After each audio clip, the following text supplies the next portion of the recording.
Hello, everybody. Vasu Vaddiparty, Charlie O here for the Make the Money and Run podcast for July 2nd, 2021, ahead of a 4th of July weekend with lots of baseball action. Where were we last year at this time? We were not anywhere. I know. Hi, Charlie. How are you? Welcome to the Make the Money and Run podcast powered by Stables Media. Thanks to everybody on Facebook Live and on YouTube Live as well. Don't forget to join us every Mondays, Thursdays, and Fridays. You see the times right there. 3 o'clock on Monday. In fact, we will have a show on Monday. There are no games that start until 6 o'clock on Monday night, so I'll have a show for you. Maybe Charlie will join us on a holiday after he gets his ears clean from fireworks. Thursday at noon Eastern, and then Friday at 1 Eastern, Facebook and YouTube. If you miss any of it, download, subscribe, rate, and review anywhere you get your podcast. Just find the logo up there in the top right, and you can find the podcast anywhere you get your podcasts on any podcasting outlet, Apple, Spotify, iHeart, Google, and SoundCloud as well are some of the best ones to go to. All right, Charlie, let's start off with the NBA last night. Game 5 of the Eastern Conference Finals. The Milwaukee Bucks take out the Atlanta Hawks 123-112. The game was decided in the first quarter. We'll show you how in a couple of seconds, but the game went off the board after about 6 o'clock Eastern. Milwaukee was favored by 2.5. No Trae Young, no Giannis Antetokumpo. The game still covers for Milwaukee 2.5. I got it in before the game went off the board, so I covered. It was an easy cover for the most part. And then the points that were being scored, no rim protection. Capella was a non-factor in the game. 213 is the over, and it went off later in the day, as we said. So the over comes through. Milwaukee 2.5. Saturday's game at 8:30 on TNT could be a clincher for Milwaukee. Milwaukee is the 2-point underdog at Atlanta. Not sure about Giannis' state. Not sure about Trae Young's state of mind, not state of mind, but state of activity as far as play goes. But the odds makers think Atlanta's a 2-point favorite going into Game 6, and they're thinking that they may be a Game 7 on Monday, which means more Marv Albert. By the way, Marv Albert having a great series for his last series. 3-2, Milwaukee. Charlie, what were your takes on that game last night watching it? Well, there were several takes I had. If you remember yesterday, Vasu, one of the things I said is that I was reserving myself as far as wagering on this game until I knew who was playing and who wasn't. As soon as I found out that Giannis was out, that Trae was out, I was out. I didn't get involved in this game because everything about it when those guys were out said to me that this game was going to go crazy. It indeed went crazy. Obviously, the 123-112 score made the spread bigger than anybody thought. It went over, which I would have gone under had those guys been in. So everything about that game went upside down. So I'm glad that I sat on the sidelines on it, which was my recommendation if those guys were out, by the way. If I can just go back and remind you what the recommendation was on that. But it was all about that first quarter. And a lot about the NBA is establishing big leads early. Because if you can get big leads early in the NBA and force the other team to play in a catch-up mode, they might even come in and tie you at some point in a game. But the other team will expend so much energy trying to get back into a game that when it comes to the fourth quarter in the end of the game, they're so tired that they can't beat you. And I think that was a classic case. And then, of course, in last night's game, it was a wire-to-wire leading victory for Milwaukee. And that makes it even worse. Because that just demoralizes the other team because you never even get that 2-point lead. So it was a brilliant game by a wounded Bucks team, if you will. And so last night was truly a night to fear the deer because they came out without their number one guy and played a great game. No doubt about it. And the fact that they get the 11-point victory, they were up by 14 at the end of the first. And here's the difference. The first quarter, they were up 36-22 in the first quarter. And look at these numbers, Charlie. Game 5 decided in the first. Atlanta only 6 of 22 from the field, 2 of 9 from 3-point field goal range. The biggest deficit was 18 points down, 28-10 at one point. Milwaukee, on the other hand, 16 of 28 from the field. They only shot 2 of 9 from threes, but they already had a big lead. And how about Brook Lopez? Brook Lopez had 12 first-quarter points. He ended up with he ended up with the entire final game here, all periods. As I look through it, he ended up with 33 points. Middleton had 26, Drew Holiday had 25, and Bobby Portis had 22 in Giannis's absence. PJ Tucker had 11 rebounds. Middleton had 13 rebounds and 8 assists. Brook Lopez had 7 rebounds. But the fact that he was 14 of 18 from the field, 5 of 5 in the first quarter, and then Middleton 10 of 20 from the field. Obviously, the better Chris Middleton came out last night and played well. And they're going to have to get another game from him in terms of having to come out, because it's not going to be easy to win in Atlanta. They won in Atlanta without Trae Young in game 4, and Milwaukee was pretty much had a stacked deck, and they could have easily taken that game. The game was off the board the other day as well, too. Actually, it went up to like 5 or 6 at the end of the betting lines before it did come off the board once it was found out that Trae Young was not going to play. So what are we looking at for game 6 here, Charlie, as far as Atlanta and Milwaukee's viewpoints? Well, if Giannis is out and Trae is out, and there's a strong possibility that's going to be the case.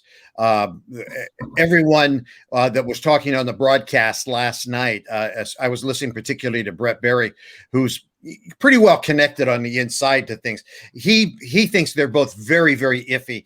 He thinks very iffy for the rest of the season, even if they continue. What Milwaukee needs to do is more of the same of what they did last night. One of the things that Jerry Reynolds, who was the analyst for the Kings TV for years and was also their coach and general manager for a number of years, taught me to look at was always to look at the assist to turnover ratio. And last night, the Bucks, 28 assists. That's right, ladies and gentlemen. You heard me. 28 assists, 8 turnovers. Your goal is to be 2-1. They were over 3-1. That is outstanding basketball. And if they can play that kind of ball, they're going to win, because one of the things that kind of assist ratio means is they were moving the ball. They weren't just coming up, taking first shot, and then, hey, let's try it again. And when you get those kind of assists and you're moving the ball, you're looking for the right shot, you're making things go, and then you're protecting the ball, that means that you're playing winning basketball. And so that's the kind of thing they need to do. And then, of course, they need games that will the kind of games that they got from Lopez, the kind of games they got from Middleton. Those are the kind of things that they need in order to win. Now, that's the good news, because that will probably carry them against Atlanta. Projecting. If they have to then move on and go against the Suns, but that's a whole nother story. But I think that they probably, if they play the way they played last night, they can move into the finals. Well, the Atlanta Hawks are going to definitely have to have all cylinders working. 6 of 22 from the field, as we said, 2 of 9 from 3. To Charlie's point, 2 assists to 5 turnovers in the first quarter. Overall, they had 14 turnovers to 24 assists. So that's not even 2-1. And they did turn the ball over a lot in the game itself, that they were able to get some points out of. Kevin Huerter, only 3 of 12 from the field. Bogdanović had a pretty good game, 10 of 22, 7 of 16 from 3. He had 28 points, but there was really nobody else on the bench, at least on the bench. I didn't see very many points on the bench here. Gallinari had 19, but he was the only guy off the bench that they had. 22 for Portis, 26 for Middleton, 25 for Drew Holiday, who only shot 9 of 20, 33 for Lopez. As we said, their bench did not come up with a lot either. Connaughton had 9, and Bryn Forbes had 3. He made 1 3-pointer in the game. So maybe they don't need their bench here. Milwaukee doesn't, but they're definitely going to have their other guys step up in game 6 on the road, Charlie. But Kevin Huerter, no points in the first quarter. John Collins, 0 for 7 in the first quarter. Lots of things going on with the Atlanta Hawks right now and their decision what to do with Trae Young. I don't think the organization will mortgage Trae Young's future for a game 6, because they probably went further along than they probably even thought they were. In fact, a lot of people didn't even think they were going to make it past the Knicks, let alone get past their next round to begin with. And here's the Bucks on the verge of getting to the NBA Finals for 3 years in a row. I'm not sure if Giannis is going to play. They have the advantage, so they have the opportunity and the ability to maybe sit him out one more game and give him 3 more days of rest before a potential Game 7 if they don't win on Saturday night, Charlie. Yeah, I agree with you about the Hawks and Trae Young. He's too young. Here we go. He's too young.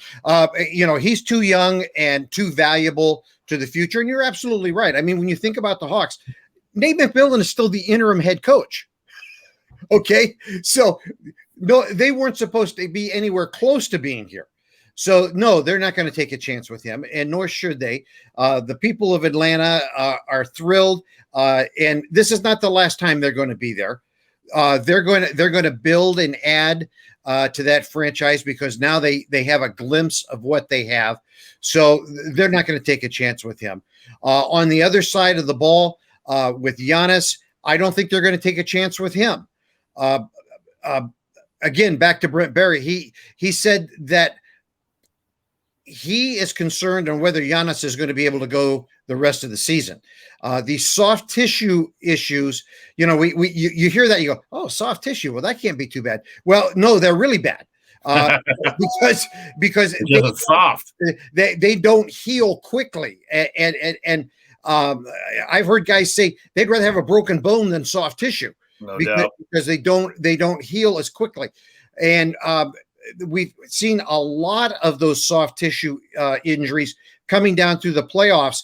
And I've heard a lot of analysts say the reason we're seeing them is because of this whole compacted schedule that we had from the bubble into this season, the compacted 72 games.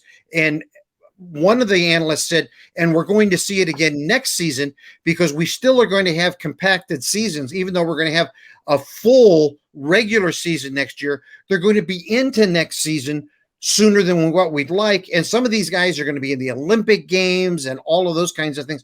So we're still going to see a wave of this next year. So will Giannis be back? I don't know. I hope so. I really hope so.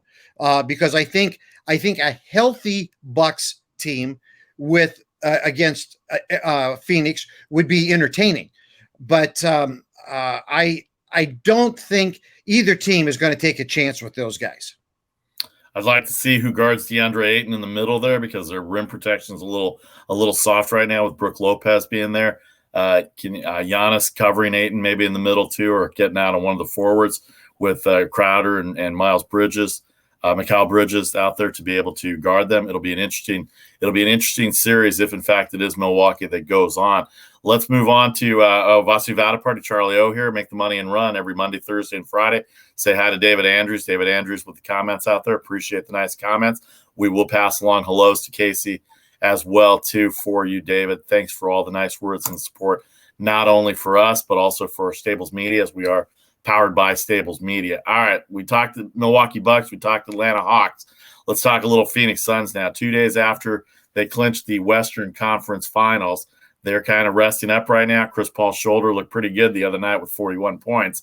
Their offense really clicked it in gear. They did blow out the Clippers. The Clippers were shorthanded. No Kawhi Leonard. Eventually that was going to come back and haunt them. Patrick Beverley made a nuisance of himself. In fact, got kicked out. He apologized today. It came out today. And then Chris Paul's masterful performance on Wednesday night kind of led the Suns, kind of helped Booker through his struggles with the broken nose and his inability to shoot while wearing the mask. But the last game, he had 26 points, and a lot of those were key baskets in the third and fourth quarter when they started to widen the lead against the Clippers. So let's take the Clippers' viewpoint here. Steve Ballmer and them, as they said last night on TNT, they're gone fishing now. They're on the boat out there. They're on the boat out there trying to catch fish. Kawhi sitting on the dock right there away from his teammates, similar to what he did sitting up in the suite compared to being on the bench with his teammates down there. Are they dysfunctional, Charlie, right now? Because the Clippers were expected to go to the finals. The Lakers were not in it. Nobody expected Phoenix to get out. They knocked out both LA teams to get here. Let's give Phoenix all the credit in the world, but let's talk about the Clippers here for a second. Well, number one, no, I don't think the Clippers are dysfunctional. I think the Clippers are a team that needs more depth because you've got Kawhi, who is injury prone. And that is not a player option. and hasn't gone well. And on a player option. Now, remember, folks, everybody goes, oh, player options, he's going to go away. Not necessarily, because there's two things there. One is he can make more money staying with the Clippers right off the top. First of all, he can get a year longer contract, and it's more money because they can sign him under bird rights. We're not going to go into all that today. We'll do that for a later day when we don't have anything to talk about later in August or something when things are a little dead. But he can get more money. However, if he picks up his player option, which is not bad, I think it's $36 or $37 million. Oh, I'd hate to, I wouldn't play for that minuscule money. But if he picks that up, then next year when he goes to sign, and he could again sign back with the Clippers or with anybody else, the amount of money that he can sign for instead of about $172 million contract balloons in to like $232 million, $235 million. Right, so with that extra year, right. Yeah, so it really is in his best interest to go ahead and pick up that player option and then play into the next year. So I'm not really expecting Kawhi to leave the Clippers this season because financially it's in his best interest to stay and then make his move next year. And let's face it, for these guys, I mean, what is he, 32, 33, I think? I don't even think he's that old. I think he's 29 or 30. Okay, well, whatever he is. But, I mean, hey, it's a business for these guys, too. I mean, they love to play basketball, but let's face the facts. These are pros, and it's about the money. And so it financially is in his best interest to stay with the Clippers and then make that move this next year. If I was his agent, that's what I would say. Dude, stay and make the money. Gosh, I sound like Jerry Maguire. I mean, like the name of our show. Yes, exactly. So but in all seriousness, I really do think that Kawhi will stay and then make that move for all of the dollars the following year. But no, I don't think they're dysfunctional. I just think that the injuries hit them. That's going to happen to a lot of teams. I don't think Kawhi, I hear people say, well, Kawhi's a baby. He doesn't play tough, blah, blah. Oh, stop it. You don't know what the guy's about. And when the guy plays, he's awesome. And if you don't think that Kawhi didn't want to be out there and help his team win, of course he did. Yeah, you don't know pro athletes. Yeah, I mean, there is. They don't want to sit on the sideline. Sure, they're about the money, but they're also about pride. Absolutely, because within their peers. Yeah. Go ahead. I'm sorry. And that's okay. No, I was starting to rant there, and they're not dysfunctional. And Ty Lue proved himself to be a brilliant coach this year. I mean, if you had any doubts whether Ty Lue could coach without having LeBron there, well, okay, now he can. And Steve Ballmer will spend some money. He'll get the players they need. They need. And the other thing, Vasu, and this is digging down into the business end of it a little bit, but again, this is make the money and run. And it's all about knowing what's going on behind the scenes so you know what's going to happen on the court. But they have a big payday coming for themselves just a couple of seasons down the line, because right now they are the third tenant at Staples Center. They don't make much money from that arena. And they were about to get their own arena right out by the SoFi Stadium where the Rams play, which is about to become the next big entertainment center in LA. And they're going to have their own arena where they're going to make all the money from the luxury boxes. They're going to make all the money from the courtside seats. And they're going to make money from concerts and, conventions and everything else. And they are, like Steve Ballmer already with how many ever billions he has, they're going to have even more money to burn. So Ballmer's going to look at him and go, luxury what? I don't care. I don't care. And so they're going to continue to be a force. So the Clippers aren't going away.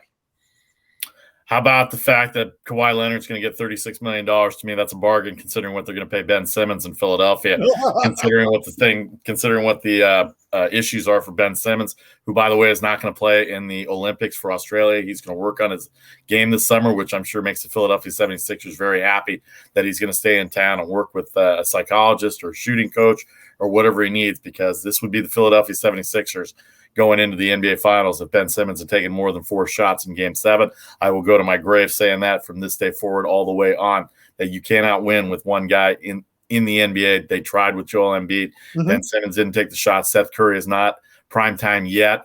And Tobias Harris has been in the league a long time, but you don't consider him a superstar on a superstar type level. By the way, to finish up on the Clippers before we hit the Suns for a couple of minutes here, when Rajon Rondo got eliminated the other night, I don't know if you saw this, but this is that ends a streak of 37 straight seasons where an ex-teammate of Shaquille O'Neal's has made the NBA Finals.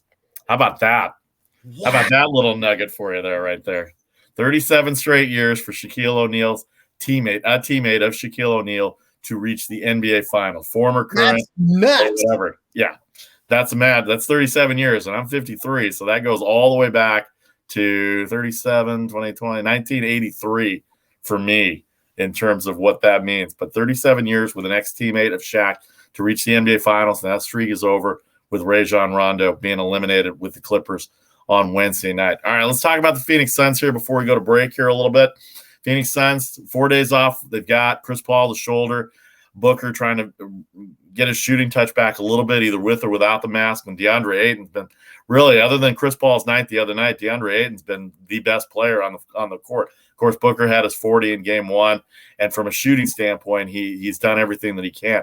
But all around, from the defensive standpoint, the rebounding standpoint, and also taking good shots, and really who's ever worked with him in Phoenix on his footwork is impeccable right now, because DeAndre Ayton is looking like he's going to be an all-star for the next 10 to 15 years with that nucleus of the Phoenix Suns and the young guys that they have there. Chris Paul's not going to be there forever. Cameron Payne looks like he's a very viable point guard. And Devin Booker, I know we're going past the finals here for the future, but this is not a one-and-done team for Phoenix right now. I think they're very much in the mix in the Western Conference going forward after 2021, 2022.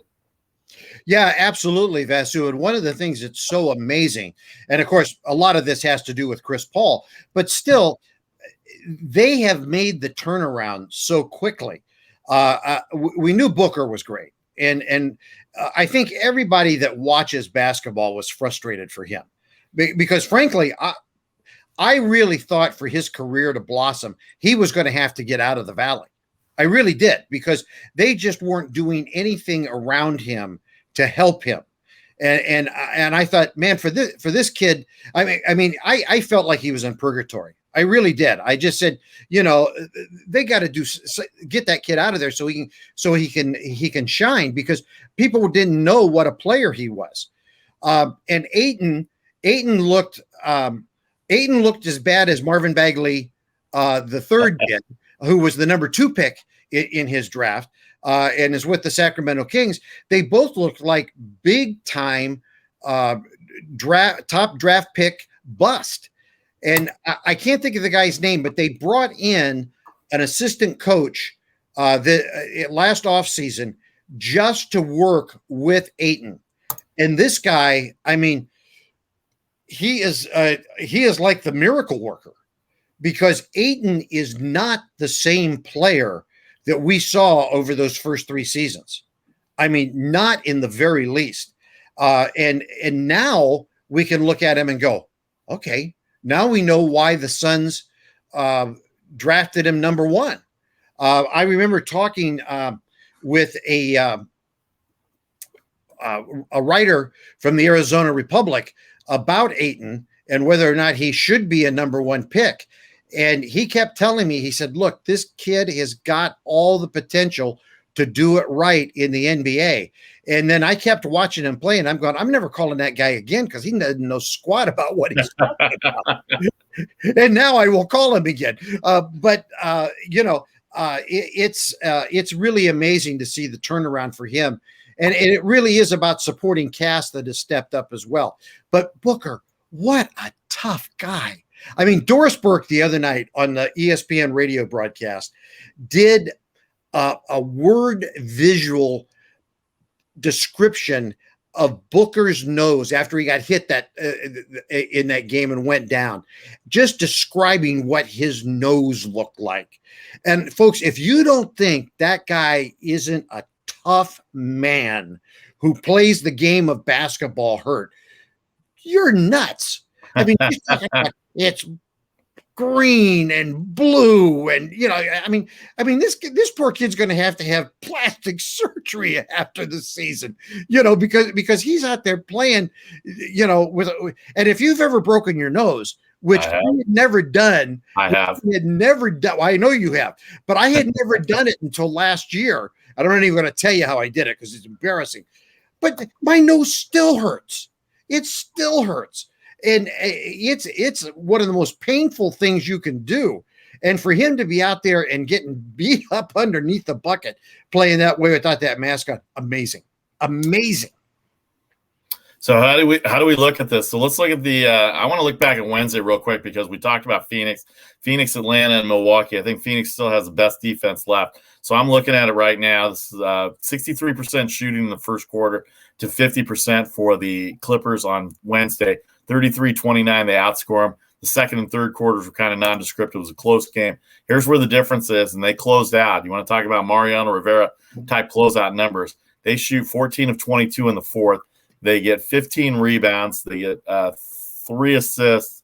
They have 3 turnovers, so that's not very good, but they get 15 rebounds to the Clippers 6. They hold the Clippers to 7 of 19, 36% shooting, 36.8% shooting, and 3 of 11 from 3, whereas the Phoenix Suns go 3 of 7 for 43%. And they get 15 rebounds to the Clippers, 6 rebounds, and they outscore them 33-20 in the fourth quarter. They are closers, Charlie. And the fact that they're closers, I think bodes well for them coming down the stretch because you've got a great decision maker in Chris Paul. And there's still a little question about the decision making in Milwaukee and in Atlanta when it comes to fourth quarter outputs because of the way the styles that they play. It's not just the styles they play, but it's also by the fact that the decision making is very important when it comes to this time of year for the playoffs. So talk about how important that fourth quarter stand was against the Clippers because they buried them in the fourth quarter, 37% shooting to 63% shooting for Phoenix. Well, let me use an analogy from another sport. It's like being a boxer in a fight that nobody's gone down in, and you're in the final round and you're in the last minute of the round. Okay. You can't stop. You've got to just keep going with the flurry, and you've got to say, this is it.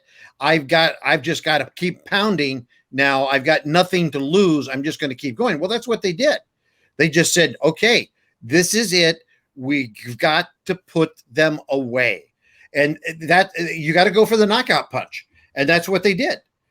You just keep going. You keep doing all the, you listen to those numbers, rebounding. Okay. You get rebounds. You're setting up shots. Do you happen to know how many of those rebounds were offensive rebounds? Did it break that out for you? In the fourth quarter? Yeah. There were 4 of the 15 rebounds. Okay. 4 of the 15 rebounds were offensive. And the Clippers, that's 2/3 of what the Clippers total rebounds were. See, and you're setting up second chance points. Second chance points. That is another key in the NBA. Whenever you look at a win in the NBA, if you're looking at stats, folks, and you're breaking it down, look how a team does on second chance points. It's really, really key. Fast break points, but second chance points. And if you're getting good rebounds, guess what that does? That sets up fast break points. So it's all those things that are working together that make things happen. And again, good fourth quarter performance means a team is in shape, they're healthy, all those kind of things that you need to persevere. And that tells me they're in good shape to go into the finals. Not only that, Phoenix has second chance opportunities, and you throw it out to a guy like Booker or Crowder or Mikal Bridges, and they're knocking down threes, and you can see that evidenced in the fourth quarter on Wednesday. All right, we broke down the NBA Game 6 tomorrow night for the Milwaukee Bucks Atlanta Hawks, whether Milwaukee goes on to the finals with a win tomorrow night or they'll have Game 7 on Monday night back in Milwaukee. We'll see. But right now, it'll be interesting to see. And I know Phoenix is laying back, waiting for hopefully a Game 7 and the game to go 4 overtime. So they'll be ready to go on Wednesday night when the NBA Finals open. That's going to do it for us for this segment for the NBA. We'll be back in 30 seconds with a lot of baseball talk as we wrap up the week and preview the 4th of July weekend slate of games for Major League Baseball as well. Back in 30, this is the Make the Money and Run podcast for July 2nd, 2021. Vasu, Vaddiparty, Charlie O here. Hope you have a good weekend for July 4th this coming weekend. Back in 30.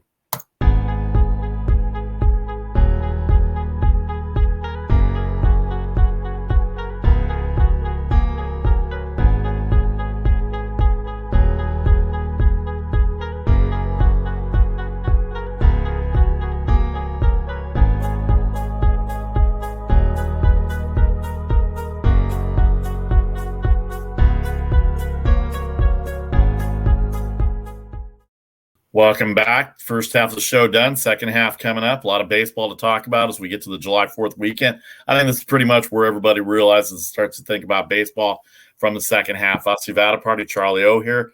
Mondays, Thursdays, and Fridays, we're here on Facebook Live and YouTube. 3 o'clock on Mondays, 12 o'clock on Thursdays, and 10 o'clock Pacific time on Fridays, where we're at now, Facebook and YouTube Live. Thanks to everybody. And then if you miss it, including our pick segment, which we're going to have for the weekend as well, too. Coming up at the end of the show, you can also download, subscribe, rate, and review anywhere you get your podcast. Just find the Make the Money and Run podcast logo, and you can get your podcast subscribed, rate, and review. Send us emails, mtmarpodcast@gmail.com. Any games, any teams, anything you want to talk about wagering-wise or just sports-wise, we're here for that. And then on Twitter at mtmarpodcast as well. All right, Charlie, we talked NBA basketball. Let's move on to the NHL for a second. We'll get to the NHL in a second. Let's hit the National League is what I meant to say. Let's hit the National League right now. These are the lines for today, some baseball notes. We'll just go through the lines real quick, and then we'll get the baseball notes. Philadelphia, San Diego should be an interesting series this weekend. Both teams in second and third place in the division. Actually, Philadelphia has slipped down to fourth place now in the National League East. They've had a really rough run here. They've fallen behind the red-hot Washington Nationals, who lost yesterday to the Dodgers.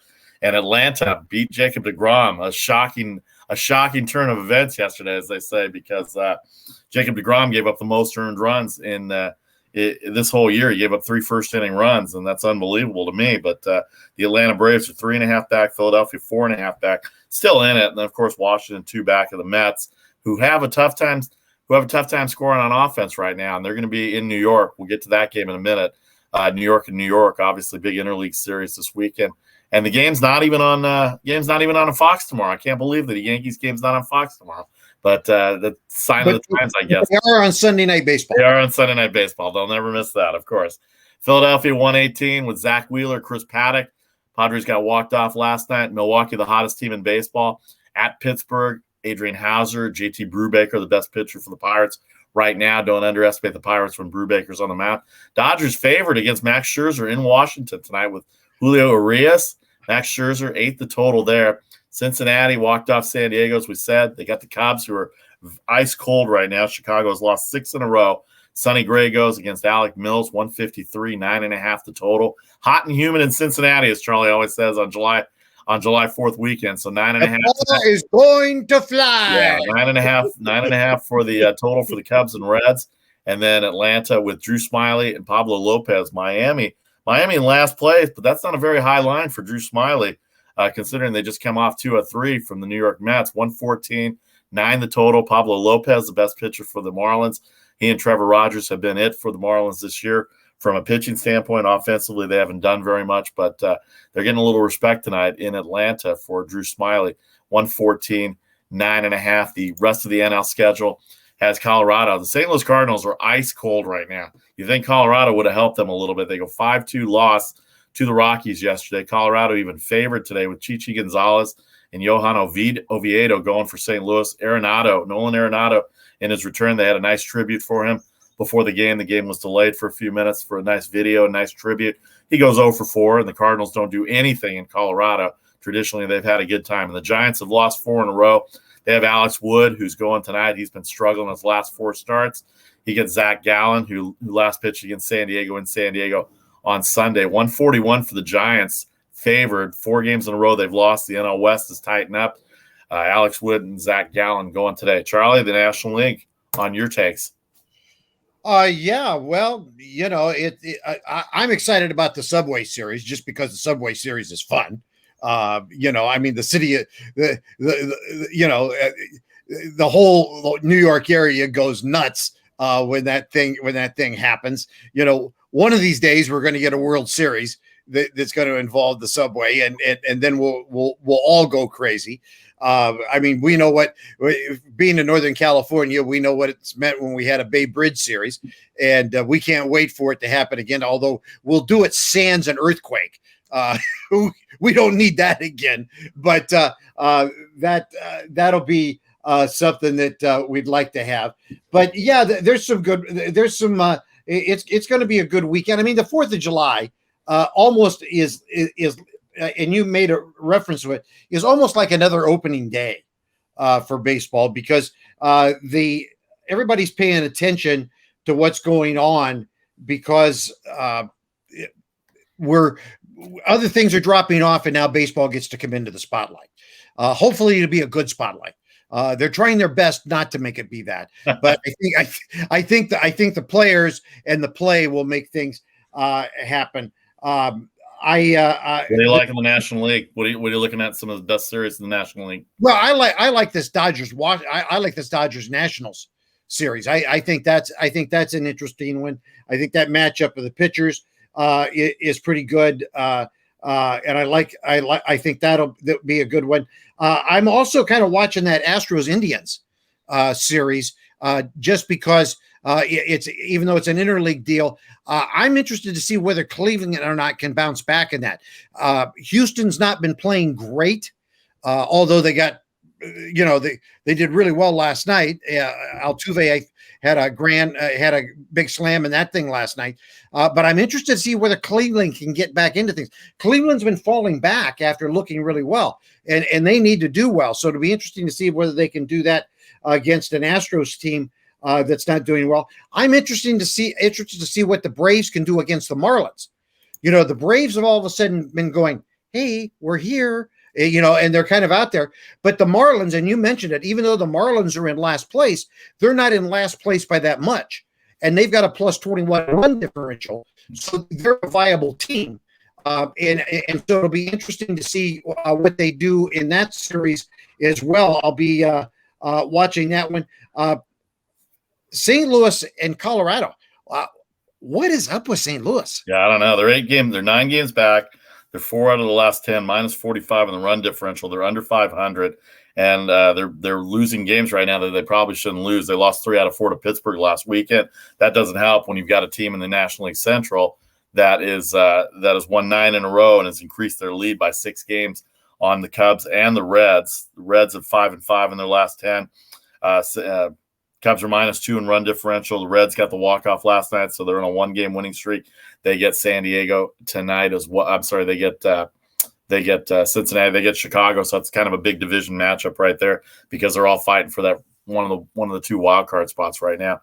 And right now it would be the Dodgers and San Diego as the 2 wild cards, with this losing streak by the Cubs and the Reds. A week ago, we were talking about the Brewers coming into the week tied with the Cubs for first place, and either one of them was going to get the wild card and the other was going to win the division, and Cincinnati was only 2 back. But Milwaukee, granted, they've had some teams that they can beat with Arizona and Pittsburgh this weekend, but the fact that they won 9 in a row, that's still hard to do in baseball, and they're plus 35 in the run differential. Their pitching's done real well. Josh Hader's been great in the bullpen, and their starting pitching has been great with Burns and Woodruff, Freddie Peralta. Their ERAs are all about 2.5 or below.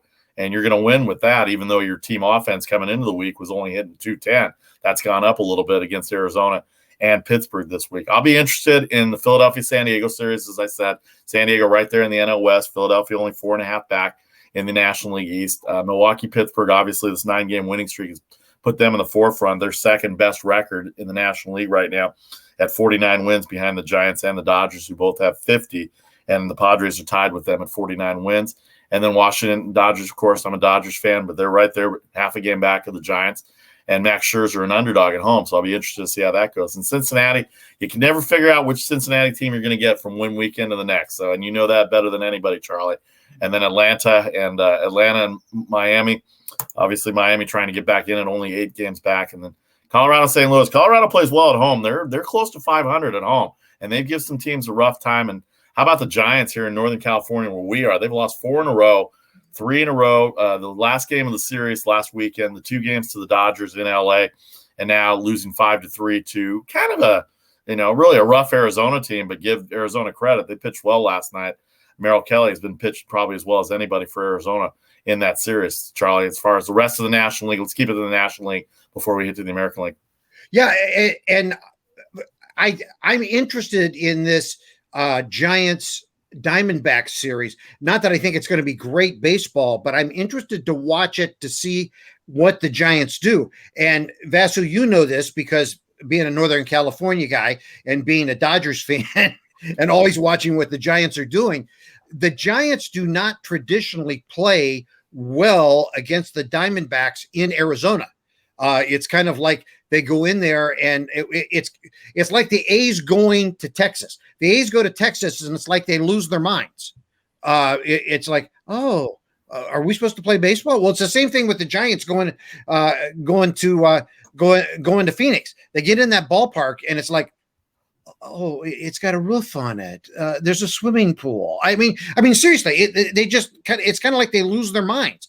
And this is not a time for them to do that because we have, as a show, been waiting for this to happen to the Giants all season long.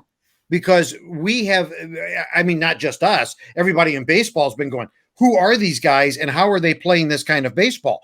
And we have been waiting for them literally to drop 2 places behind the Dodgers and the Padres because we just haven't seen what they have on the field as being sustainable to keep them in first place and playing with the best record in baseball. So I think this weekend is pivotal for them. They can't go in there and, lose 3 out of 4 games to the Diamondbacks. That would be devastating to them and start to put them in the kind of slide that they cannot have. They did not have a June swoon, which has been a tradition for that ball club. A tradition unlike any other. Exactly. Really. They historically have had a June swoon that dates back for seasons after seasons. I don't know what we'd call it in July, but this is a critical weekend for them. I really believe that. No doubt. So it'll be interesting to see. All the games in the National League seem to matter quite a bit as I look at the divisions. Mets, Washington, Atlanta, Philadelphia, Milwaukee, Chicago, Cincinnati, St. Louis, San Francisco, Los Angeles, and San Diego, all vying for playoff spots and division titles. In the American League, I'll be interested to see how Toronto and Tampa Bay, surprising Tampa Bay, Toronto 121-10 over Tampa Bay. It's a bullpen game for the Rays tonight. They've lost 3 in a row. They're 3.5 back of the very hot Boston Red Sox who come into Oakland this weekend. They're going to be in Oakland. They got Eduardo Rodriguez going up against Frankie Montas. Boston a slight favorite, 8.5. Seattle Mariners have won 2 in a row. They beat the Blue Jays again yesterday afternoon, 7-2. They've got Logan Gilbert, their high-priced prospect, going up against Kyle Gibson. Kyle Gibson's 6-0 this year for the Texas Rangers, by the way, in case anybody has not seen that. He's been one of the key pieces. And like I said yesterday on our show, Joey Gallo would look good in somebody else's outfield. Kyle Gibson. And Kyle Gibson, 2 home runs yesterday for Joey Gallo, or 3 runs driven in. The 2 home runs in the series, in the 4-game series that they split with the A's. They're going up to Seattle. He hits well in Seattle. Kyle Gibson would look good on somebody's mound as well, too. Those are the later games. The early games, Tampa Bay trying to stay pace with Boston right now. They've got 47 wins. They're 3.5 back. Toronto has lost 2 in a row to Seattle. They've got Alex Manoah, a hot young rookie. He's favored tonight against Tampa. You wouldn't think that Tampa would be an underdog even in Buffalo, but they are. And Alex Manoah has been pitched well for Toronto. Houston 174. Charlie talked about it. Lance McCullers been a stalwart for them against Sam Hentges.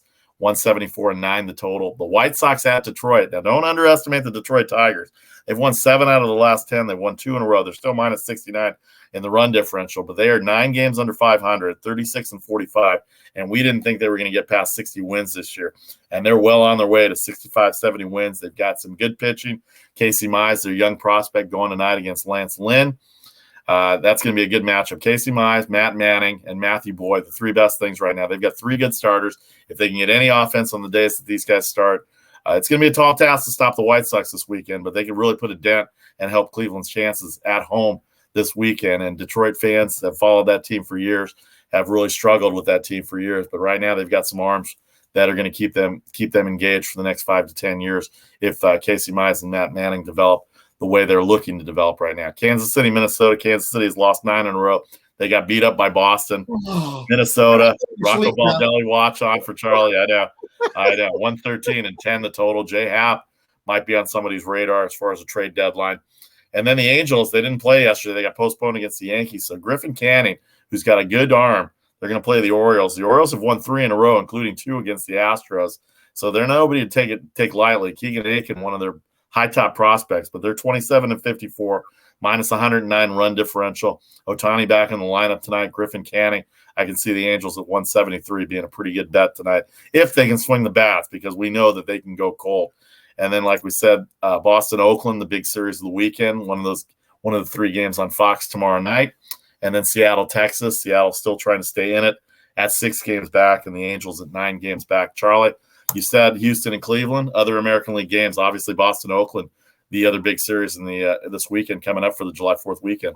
Yeah, one of my colleagues is a huge Boston fan. He's going to be at 2 of the games in Oakland. Really excited about that. But I think this is a big series for, Boston playing well. So I think they feel confident. But I think this is a big series for Oakland. You know, Oakland, Houston's not been going well.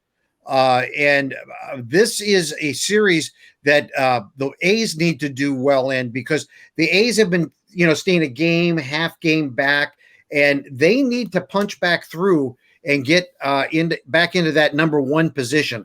I don't think this is the season where the A's want to have to do the wild card thing, because remember, we're back into that wild card thing where it's one and done again this season. Now, I think this is the final year that we'll ever have to do that again. But they don't traditionally do well in those situations. So I think they want to get through that. But they've got a tough task this weekend against a Boston team that is on fire. What they win? That last game was 15-2. 15-1. They've won 7 in a row. They've got the best record in baseball now. They're at 51 wins. The Giants and the Dodgers have 50, and everybody else is 49 or below, considering where they are. But all the games this weekend, Charlie, are all going to matter between the Red Sox and the A's. Red Sox trying to keep pace ahead of Tampa Bay, Toronto, and New York. And then all the division races have come up. We're at July 4th. We're almost at the official halfway point of the season for a lot of teams. As I'm looking at it, everybody's at 81 or 82 games right now in the season. So we're at the halfway point, even though the All-Star break isn't until a week from Sunday night, when the All-Star festivities will be going on in Colorado. So very interesting. And then tonight, I'll be interested to see how the Mets offense is, because the Mets offense has struggled all year, but their pitching has been really good. Taijuan Walker has an ERA under 2 at home. His ERA is only about 2.5 to begin with overall. Yankees have struggled. We saw what they did against the Angels in that bullpen. Jordan Montgomery, 8.5 might be high, because I'm not sure the Yankees can hit Taijuan Walker tonight, but it's going to be a good series. Obviously tonight, tomorrow morning, it's going to be Garrett Cole and Marcus Stroman.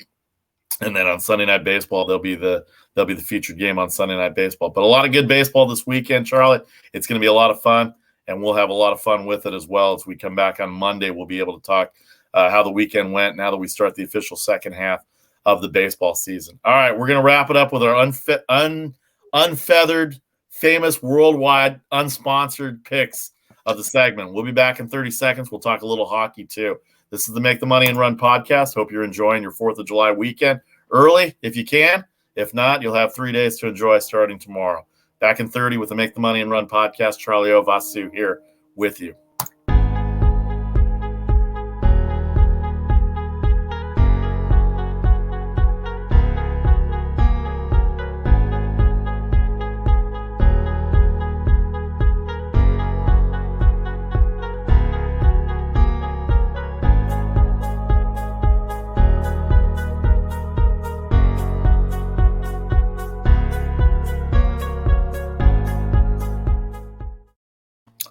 Make the Money and Run podcast, back with you for the pick segment of the show, the worldwide famous unsponsored pick segment, second half of the year now. There's got to be some money flowing out there from some of you sponsors. Let's go. Let's get into it.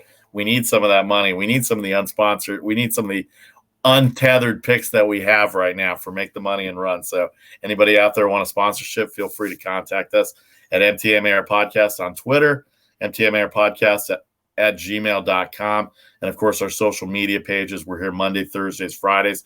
Thanks to everybody on Facebook Live and YouTube Live.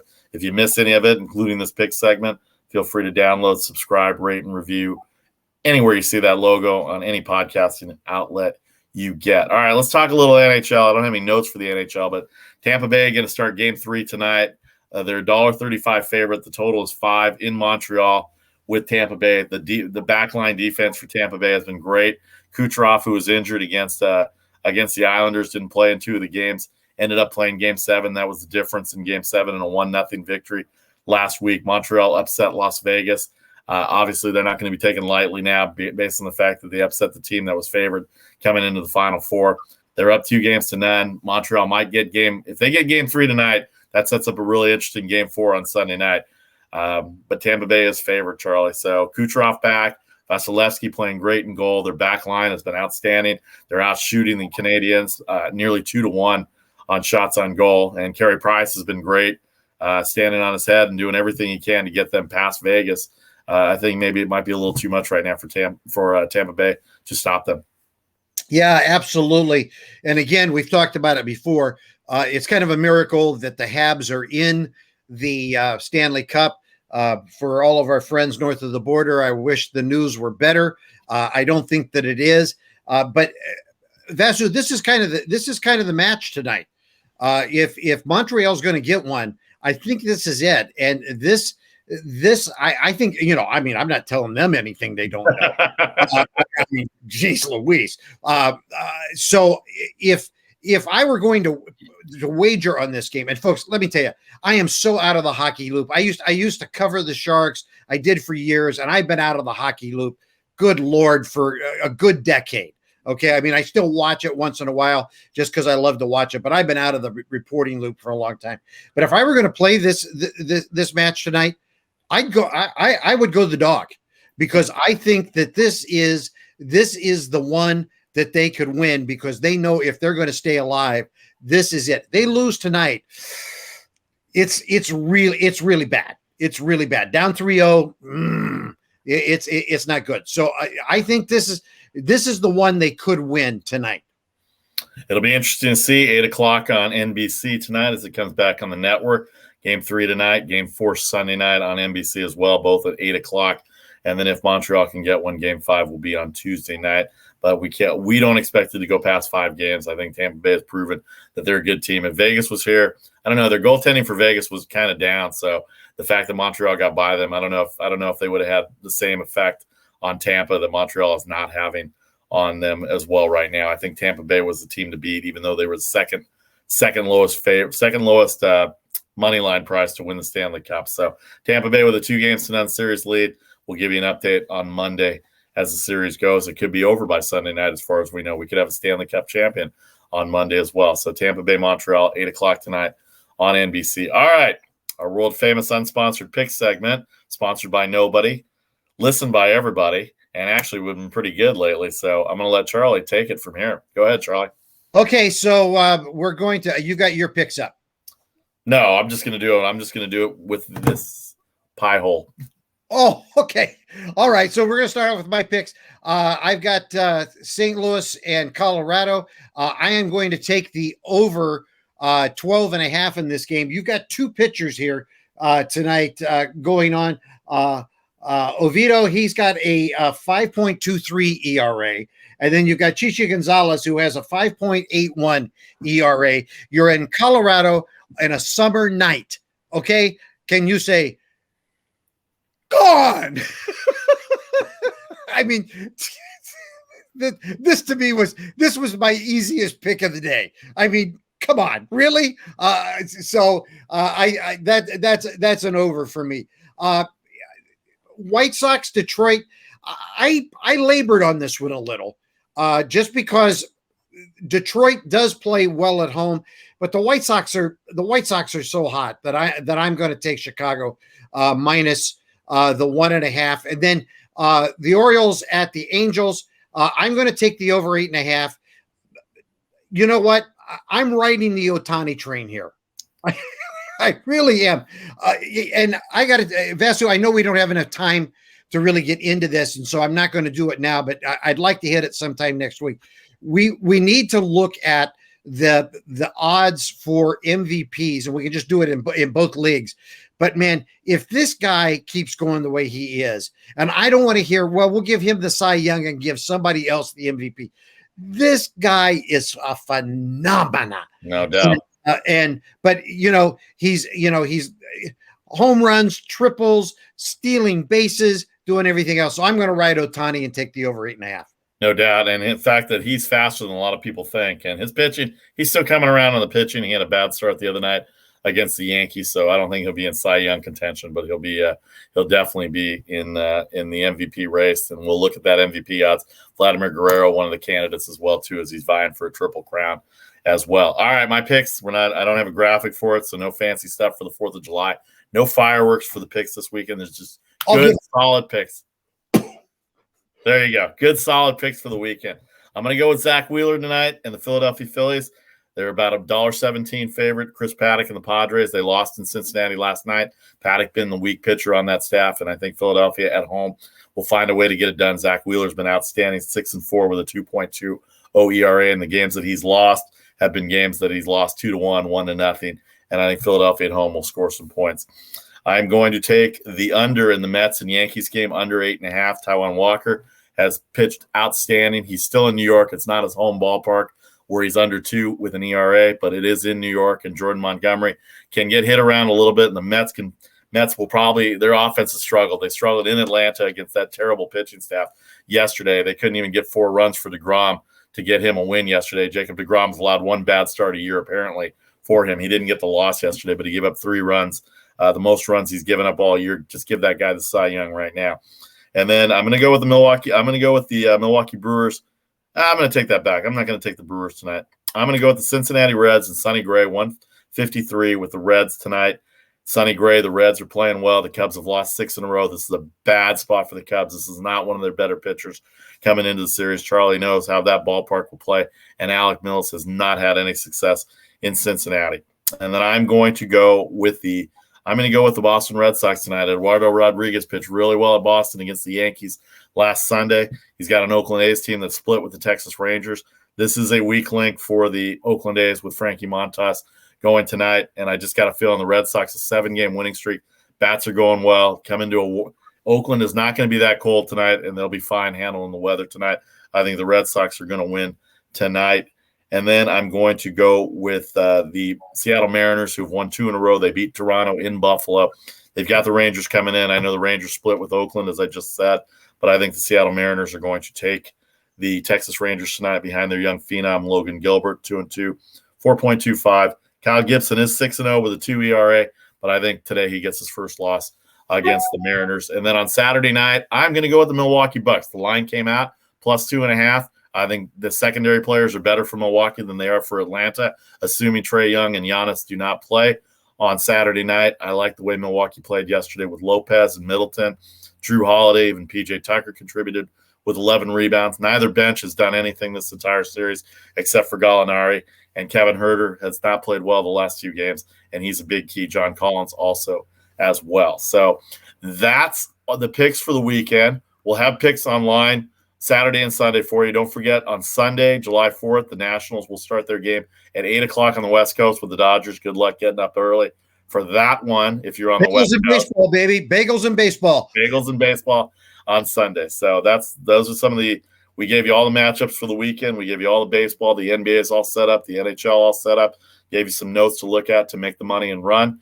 We appreciate everybody joining us on this Friday, July 4th weekend. Have a great July 4th weekend, Charlie, as well to you and everybody else out there on podcast land, both viewing and listening. Don't forget you can download and subscribe if you miss any of this podcast on Facebook and YouTube at Apple, Spotify, iHeart, Google, SoundCloud. Anywhere you get your podcast, you just look for that logo, subscribe, rate, and review. We really appreciate it. All right, that's going to do it for us. Vasu, Vaddiparty, Charlie O, the Make the Money and Run podcast for July 2nd, 2021. We will be back at 3 Eastern on Monday, July 5th with a show. First games don't start till 6 o'clock that night, so we'll have a show at noon Pacific time, 3 Eastern on Monday. Have a great weekend. Have a safe July 4th weekend, and we will see you on Monday at 3 o'clock Eastern right here on Facebook Live and YouTube Live. Have a great 4th of July. Bye-bye, everybody.